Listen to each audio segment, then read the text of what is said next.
Put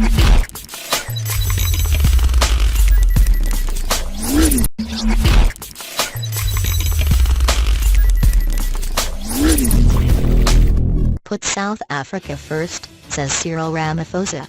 Ramaphosa promises to regularly attend Parliament to answer questions. Cyril Ramaphosa has ushered in a new dawn in South Africa after being sworn in as head of state following an unopposed nomination in Parliament. The 65-year-old Ramaphosa cut an astute and somewhat emotional figure with his election eventually resulting in his swearing in Cape Town by the late yesterday. Following the election, Ramaphosa told the National Assembly he would be attending Parliament regularly to exercise his responsibility of answering questions on a range of matters that affects the lives of our people.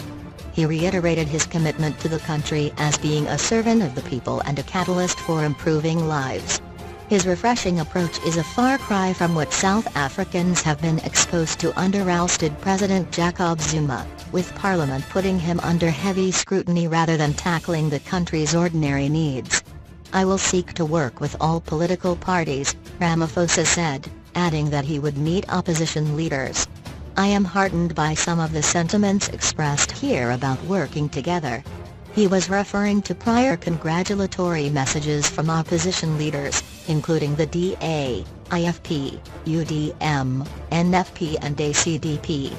The EFF, however, chose to stage a walkout prior to his nomination. Parties pointed to, among others, working against corruption and providing opportunities for the people. "I will do all this as a servant of our people," he said.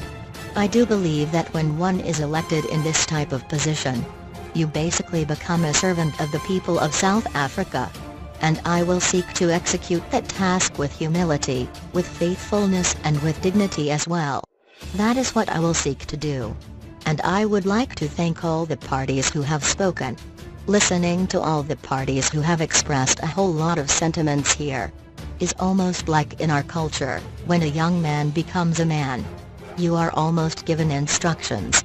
It's almost like saying to me, we are offering you advice. We are offering you suggestions. Some have even offered some threats. Many of you have spoken about unity and patriotism. You have spoken largely about how we can all work together to improve the lives of our people. That has a great deal of resonance, which I believe in what I intend to do." He further urged opposition parties to leave aside the 2019 national electioneering tactics for now and deal with improving South African lives rather than grandstanding on big platforms. "That's all I want to say.